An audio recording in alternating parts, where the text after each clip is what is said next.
59 years old is not a birthday. It is a number on a spreadsheet sitting in a column next to your salary, your benefits, your accrued vacation days, your pension liability, and somewhere in a conference room you were never invited into, someone looked at that number and decided you had become too expensive to keep. Not incompetent, not lazy, not a problem employee. Expensive. That is the paradox sitting at the center of this whole story.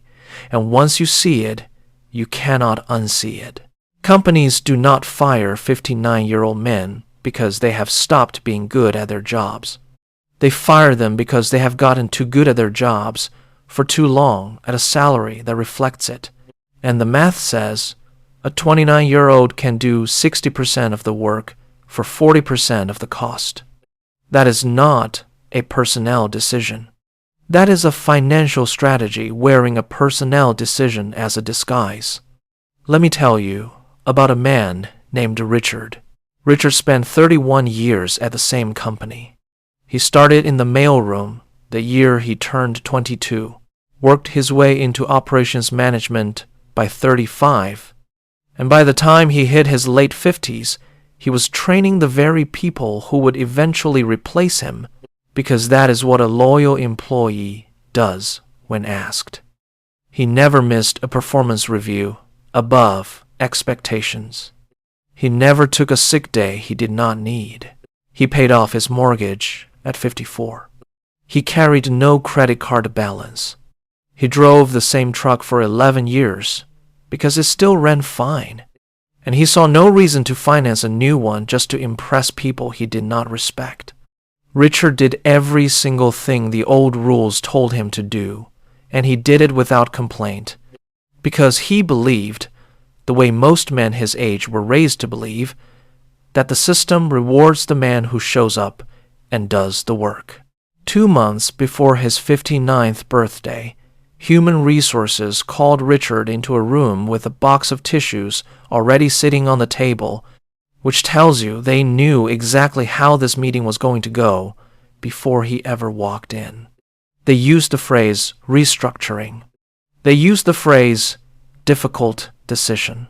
They handed him a severance package calculated down to the week, timed with a precision that felt less like sympathy and more like actuarial science, because that is exactly what it was. 18 months later, his old position was posted again, under a new title, at a salary $42,000 lower, filled by a 28-year-old who now reported to a manager Richard himself had trained. Nobody broke a law. That is the part that should bother you more than anything else in this entire story. What happened to Richard was not an accident, and it was not illegal. It was engineered carefully by people who understood something about age that Richard never let himself consider until it was sitting across the table from him wearing a tissue box. Here is what you need to sit with for a moment, whatever age you are watching this at right now. If you have spent your career doing everything right, showing up, staying loyal, avoiding debt, building a reputation instead of a following, you were taught that this behavior makes you safe. It does not make you safe. It makes you visible. And visibility, to the kind of system Richard worked inside of, is not a virtue. It is a liability with a name and a salary attached to it. To understand how this became a strategy instead of an accident, you have to go back to 2008, because that year did not just wreck the housing market. It rewrote, quietly and permanently, how American companies were allowed to think about their most experienced workers. In the fall of 2008, a manufacturing supply firm in Dayton, Ohio, watched its credit line freeze overnight. The same week, Lehman Brothers collapsed. The company was not failing. Its orders were still coming in. But the short-term borrowing it depended on to make payroll simply vanished, because every bank in the country had suddenly decided that lending was too dangerous to continue. The executives in that Dayton office did what thousands of executives across the country did that same autumn. They pulled up a spreadsheet, sorted every employee by salary, and started cutting from the top of that list downward. Not the worst performers, the most expensive ones. A worker named Walter Hines, 57 years old, 22 years of tenure, a spotless record, and a salary that put him near the top of that sorted list, was let go on a Tuesday in November, along with 14 other men within 5 years of retirement age. The younger workers in the building, making half of what Walter made, kept their jobs, not because they were more valuable, but because they were cheaper to keep and easier to let go later if things got worse. What happened at that Dayton company in 2008 happened at thousands of companies across this country in the exact same 18-month window, and it taught corporate America a lesson it never forgot. The lesson was this: in a crisis, age and salary can be used interchangeably as the justification for a layoff, and nobody will call it what it is, because reduction in force sounds so much cleaner than we are getting rid of the expensive 50-year-olds first. Before 2008, seniority still meant something close to protection. After 2008, seniority meant something closer to a target painted on your back, and companies learned they could cut their most senior, most expensive workers during a downturn and simply rehire younger, cheaper replacements once the crisis passed, all while calling the whole maneuver financial prudence instead of what it actually was. That single crisis normalized a practice that used to require an excuse. Now it required nothing but a spreadsheet and a quarter with disappointing numbers. The mechanism is identical today. Only the language has gotten smoother. Nobody says old anymore. They say overqualified. They say the role has evolved. They say we are looking for someone who can grow with the company long term, which is corporate, for someone who will accept less money for more years before they figure out what happened to them. The instinct that put Walter Hines and 14 other men on the street in 2008 is the exact same instinct sitting in a conference room somewhere right now, looking at a list with your name and your salary on it, deciding whether this is the quarter you become a line item instead of a person. Here's the part that should make you angry. This is not a broken system failing to work correctly. This is a working system, functioning exactly as designed, and you are simply standing in the part of the machine built to absorb the cost. Think about how the whole thing is constructed. A company spends decades encouraging loyalty because loyal employees work harder, complain less, and require less oversight. Then the moment that loyalty converts into tenure and tenure converts into salary, the same company treats that salary as a problem to be solved rather than a debt of gratitude to be honored. You were never actually inside a relationship. You were inside a cost center that occasionally paid dividends in the form of a paycheck, and the moment the dividends stopped exceeding the cost, the relationship was always going to end, regardless of how many years you gave it. This is where the story gets more complicated, because it is not only the loyal ones who get caught in this machine. Consider a man named Gary, 52 years old, a mirror image of Richard in almost every way except one.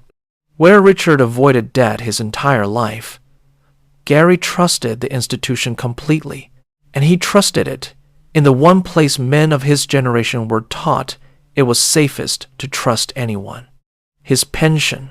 Gary worked for a mid-sized manufacturer for 26 years, and every year the company matched his contributions, sent him glossy statements showing steady growth, and told him, in the calm language companies use to describe money that is not actually theirs, that his retirement was secure and fully funded.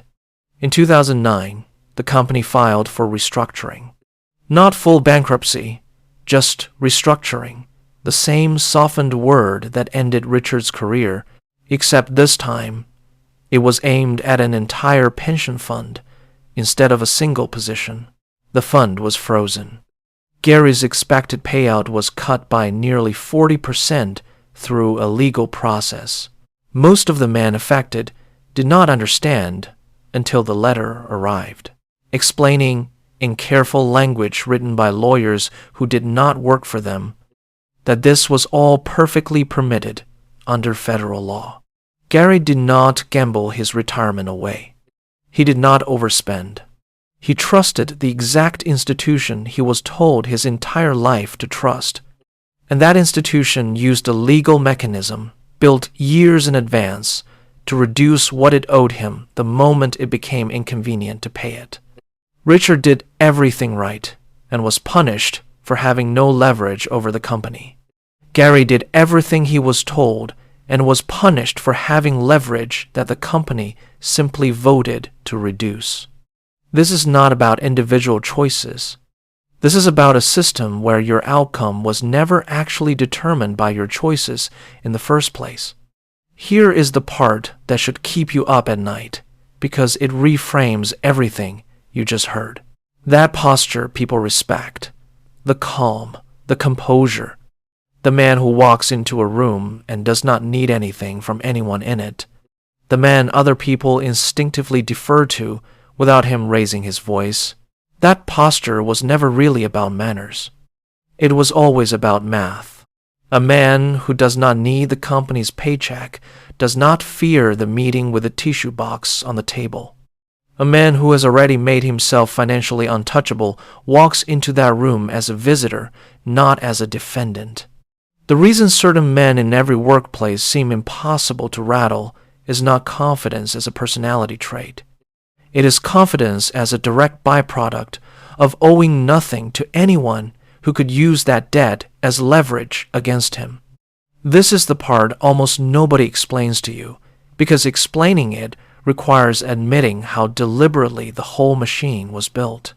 A company can only extract fear from you in proportion to what you need from it. If you need the paycheck to make the mortgage, the company owns a piece of your composure. If you need the health insurance to cover a medication you cannot go without, the company owns another piece. If you need the pension to survive your 70s, the company owns the largest piece of all, and it knows it, and it has already built the legal infrastructure. To reduce that obligation, the moment reducing it becomes convenient. Every dollar of need you carry into that building each morning is a small transfer of power, out of your hands and into theirs, whether you ever notice the transaction taking place or not. Richard did not understand this until the box of tissues was already on the table. Gary did not understand it until the letter explaining the 40% cut arrived in his mailbox.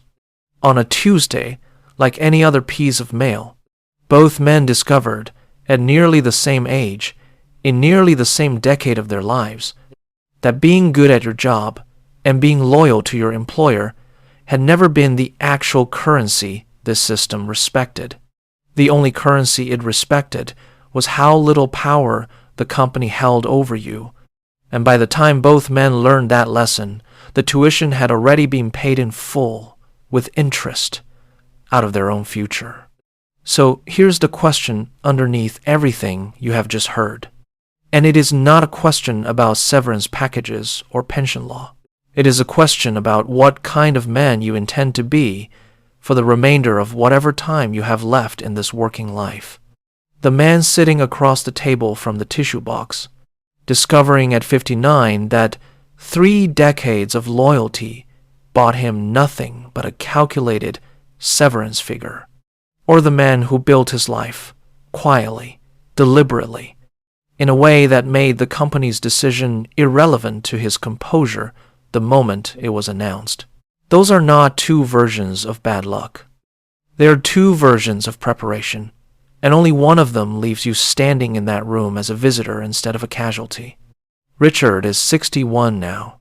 He found work again, smaller, less prestigious, paying less than half of what he made before, and most people watching this would call that a tragedy. But something changed in Richard after that meeting, something the company never intended to give him. He paid off the truck years ago.